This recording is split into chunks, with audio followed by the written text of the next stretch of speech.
नमस्कार, मी स्वाती गोडसे. आपण पाहताय न्यूज 18 लोकमत बुलेटिन मध्ये आपल्या सगळ्यांचं स्वागत. सविस्तर बातम्यांच्या सुरुवातीला राजकीय वर्तुळातली महत्त्वाची बातमी. वंचित बहुजन आघाडीचे प्रमुख प्रकाश आंबेडकर यांनी आज थेट गृहमंत्री अमित शहांच्या राजीनाम्याची मागणी केली आहे. नागरिकत्व सुधारणा कायद्याविरोधात आज वंचित बहुजन आघाडीचे प्रमुख प्रकाश आंबेडकर रस्त्यावर उतरले. मुंबईच्या दादर टीटी भागात मोठं धरणे आंदोलन करण्यात आलं. यावेळी बोलताना आंबेडकरांनी अमित शहांच्या राजीनाम्याची मागणी केली आहे. तर सीए म्हणजे सुधारित नागरिकत्व कायदा हा राष्ट्रीय स्वयंसेवक संघाचा डाव आहे आणि यामध्ये मुस्लिमच नाही तर 40% हिंदू देखील भरडले जातील असा दावाही यावेळी आंबेडकरांनी केला आहे.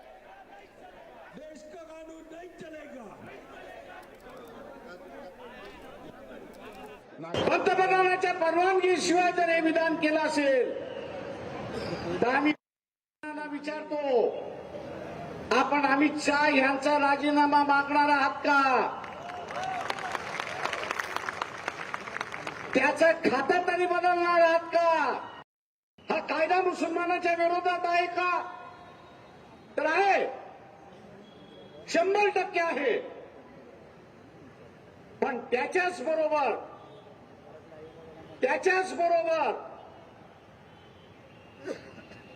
हा कायदा 40% हिंदूंच्या विरोधात आहे, हेही आपण लक्षात घ्या. कारगरचं डिटेन्शन कॅम्प जे 2 लाख लोक बसतील एवढं मोठं बांधून ठेवलेलं आहे. 2 लाख लोक बसतील एवढं बांधून ठेवलेलं आहे. आता एवढ्या मोठ्या प्रमाणात त्या साऊथ आफ्रिकेमधले आरोपी तरी आहेत का? त्या IIT सेंटरच्या बाजूला मजली इमारत बांधली गेली आहे. समाज कल्याण खात्याचं बिल्डिंग केलेली आहे आणि ही बिल्डिंग समाज कल्याण खात्याची दाखवायला आहे. पण उरलेली लोक त्या डिटेन्शन कॅम्प मध्ये मुंबईतली ठेवल्या जातील. तुमची सोय झालेली आहे. आता तुम्ही घ्यायची की न घ्यायचं हे तुमच्या हातामध्ये आहे. आणि यानंतर आता बातमी आहे नाशिकमधून. नाशिकमधल्या मेट्रो निओ प्रकल्पाला ब्रेक लागण्याची शक्यता निर्माण झाली आहे, कारण नागपूरमध्ये मेट्रो प्रकल्पाची स्थिती चांगली नाहीये आणि हे पाहता निओ मेट्रो प्रकल्पाबाबत पुढील निर्णय घेतला जाईल असं छगन भुजबळ यांनी नाशिकमधल्या कार्यक्रमात स्पष्ट केलंय. छगन भुजबळ यांनी मंत्रिपदाची शपथ घेतल्यानंतर त्यांचा नाशिकमधला हा पहिलाच सार्वजनिक कार्यक्रम होता आणि त्यामुळे सगळ्यांचंच लक्ष या कार्यक्रमाकडे लागून राहिलं होतं. सार्वजनिक जलद वाहतुकीची भविष्यातली गरज लक्षात घेऊन महामेट्रोने नाशिकसाठी मांडलेल्या टायरवर आधारित मेट्रो निओ या प्रकल्पाला काही महिन्यांपूर्वी तत्कालीन भाजप सरकारनं मान्यता दिली. विधानसभा निवडणुकीच्या तोंडावर घेतलेल्या या निर्णयाकडे राजकीय दृष्टीने पाहिलं गेलं होतं. तर आता भुजबळांनी इतर शहरातल्या प्रकल्पांचा अभ्यास करायला हवा असंही मत व्यक्त केलंय. आज वर्तमानपत्रात आलं होतं इथली ती जी काय मेट्रो तर मी काय त्याला स्थगिती द्या असं नाही म्हटलं. मी म्हटलं सगळ्यांना जे आहेत तज्ञांना घेऊन त्याचा विचार करा. आता हे नागपूरला अनेक आमचे लोक गेले असतील, राऊत साहेब पण आले होते, तुम्ही पण आमचे आमदार आले होते. त्या मेट्रोची काय परिस्थिती झालेली आहे तिथली. सगळे रस्ते जाम आहेत, अर्धवट काम झालेले आहे. गाडीमध्ये 2 माणसं बसतात अख्ख्या गाडीत. आमचे आमदार फिरून आले, काही पत्रकार फिरून आले. आता अशा परिस्थितीमध्ये मुंबईची जी आहे मोनोरेल ती जवळजवळ फेल झाली. जिल्हा परिषदेच्या नव्या इमारतीच्या भूमिपूजन सोहळ्याला संजय राऊतही उपस्थित होते. राऊतांवर यावेळी छगन भुजबळांनी चांगलीच स्तुतीसुमनही उधळली. आणि त्या मराठ्यामध्ये सारखा होता, मुंबईचा संयुक्त महाराष्ट्र झालाच पाहिजे, होणारच, झालाच पाहिजे, होणारच. तो मिळाला. त्याप्रमाणे हे दुसरे पत्रकार सामनामधून संजय राऊत, मुख्यमंत्री शिवसेनेचा होणारच, होणारच. किती काय झालं. तर मला त्यांची आठवण आली की त्या मराठा आणि आचार्य यात्रे साहेबांची आणि सामना आणि संजय, तो मोठी लढाई होती. पण ही पण काही छोटी लढाई नव्हती, अनेक अडचणींनी भरलेली लढाई. पण शेवटी ती लढाई आपण सगळे जिंकलो. भुजबळांच्या या स्तुतीसुमनानंतर संजय राऊतांनी त्यांच्या भाषणात विरोधी पक्षात जास्त आनंद असतो असं सांगत विरोधी पक्ष नेत्याला चिमटे काढण्याची संधी काही सोडली नाही. सरकार एकीकडे, आम्ही दुसरीकडे असतो नेहमी. ज्या दिवशी सरकार बनतं त्या दिवशी आम्ही विरोधी पक्षामध्ये असतो. आणि विरोधी पक्षामध्ये कशी मजा असते हे भुजबळ साहेबांनी कोणाला माहीत नाही. हे जर आपण सध्याच्या विरोधी पक्ष नेत्यांना समजावून सांगितलं की विरोधी पक्षात जास्त मजा असते, जास्त आनंद घेता येतो सत्तेचा आणि सरकारचा. नाशिकमधल्या या कार्यक्रमानं शिवसेना आणि राष्ट्रवादी काँग्रेसचं चांगलंच मनोमिलन झाल्याचंही दिसून आलं. लक्ष्मण घाटोळसह bureau report, news 18 Lokmat, Nashik. बघूयात पुढची बातमी. अभिनेते शरद पोंक्षे यांनी राहुल गांधी यांच्यावर काही मुलं गतिमंद असतात अशा शब्दांमध्ये टीका केली आहे. पोंक्षेंनी राहुल यांना शेंबडं पोरगं असंही म्हटलंय. पिंपरी चिंचवडमध्ये आम्ही सर्व सावरकर कार्यक्रमाचं आयोजन करण्यात आलं होतं. तर यावेळी विद्यमान सरकारवर देखील त्यांनी टिप्पणी केली आहे. शत्रूचा शत्रू मित्र म्हणून केलेली मैत्री जास्त टिकत नाही असं ते म्हणालेत. तो दिल्लीमध्ये बसलेला एक शेंबडा मुलगा आहे, तो दर 1.5-2 महिन्यांनी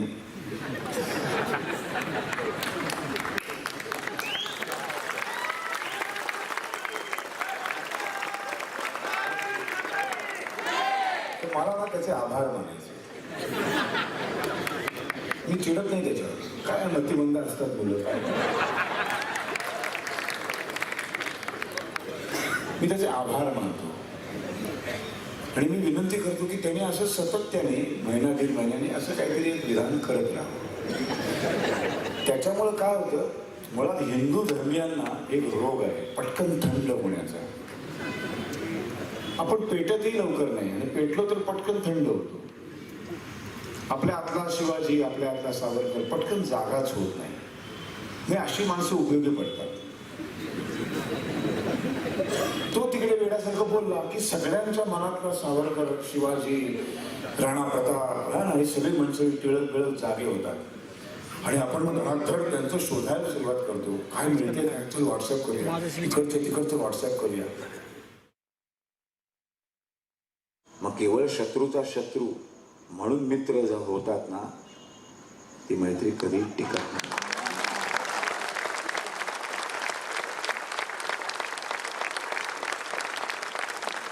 ती तात्कालीन असते. जसं शत्रुत्व संपतं, म्हणजे महापूर जसा ओसरतो त्या क्षणी ते पुन्हा, कारण ते त्यांची जात विसरत नाही.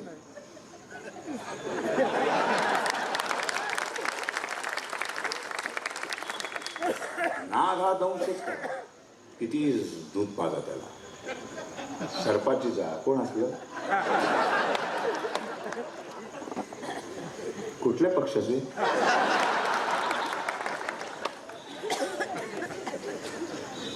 अशी मैत्री टिकत नाही. आणि यानंतर आता बातमी आहे एका सुलतानची. कारण नॅशनल पार्कमध्ये आता सुलतानची डरकाळी ऐकू येणार आहे. या सुलतानला खास नागपुरातून मुंबईमध्ये आणण्यात आलंय. तर या सुलतानमुळे आता बिजली आणि मस्तानीलाही त्यांचा नवा साथीदार मिळणार आहे. तर नेमका आहे तरी कसा हा सुलतान, बघूयात आमच्या या खास रिपोर्टमधून.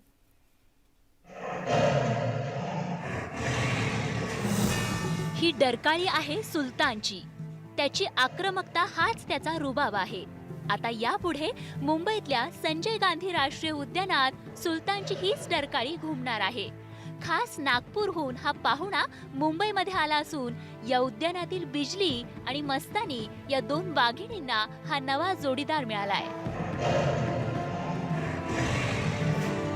खरं तर संजय गांधी उद्यान प्रशासनानं गोरेवाड्यातील राजकुमार या वाघाची मागणी केली होती.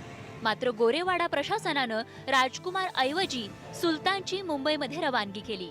वाघांची संख्या वाढवायची असेल तर आणि हेट्रोझायगोसिटी जर मेंटेन करायची असेल तर बाहेरचा वाघ आम्हाला खूप आवश्यक होता. त्यासाठी आम्ही वाघ मिळण्यासाठी प्रयत्न केले. त्यानंतर आपल्याला चीफ वाईल्ड लाईफ वॉर्डननी सुलतान वाघाला इकडे आणण्यासाठी परवानगी दिली. सुलताननं गेल्या वर्षी चंद्रपूर जिल्ह्याच्या ब्रह्मपुरी परिसरात 2 नागरिकांचा बळी घेतला होता. त्यानंतर वन खात्यानं त्याला सापळा लावून पिंजऱ्यात कैद केलं आणि त्याची रवानगी गोरेवाडा रेस्क्यू सेंटरमध्ये केली होती. मात्र आता हा सुलतान संजय गांधी राष्ट्रीय उद्यानात मुक्त संचार करणार आहे. मुंबईहून सत्यम सिंगसह ब्युरो रिपोर्ट न्यूज 18 लोकमत. बघूयात पुढची बातमी. खगोलप्रेमींना आज सूर्योत्सव अनुभवायला मिळाला. आज सकाळी 8 ते 11 या वेळेत देशात कंकणाकृती आणि महाराष्ट्रात खंडग्रास सूर्यग्रहण दिसलंय. गेल्या 58 वर्षातील सर्वाधिक काळ चाललेलं हे सूर्यग्रहण होतं. महाराष्ट्रात हे सूर्यग्रहण खंडग्रास सूर्यग्रहण स्वरूपात दिसलं, तर दक्षिण भारतातील मंगळुरू, उटी, कण्णूर, कोयमतूर, एरोड आणि तिरुचिरापल्ली या शहरांच्या परिसरात हेच सूर्यग्रहण संपूर्ण कंकणाकृती स्वरूपात दिसलंय.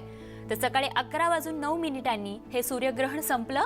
मात्र महाराष्ट्राच्या अनेक भागात ढगाळ वातावरणामुळे ग्रहणामध्ये अडथळा देखील निर्माण झाला. त्यामुळे काही भागांमध्ये खगोलप्रेमींना हे ग्रहण पाहता आलं नाही.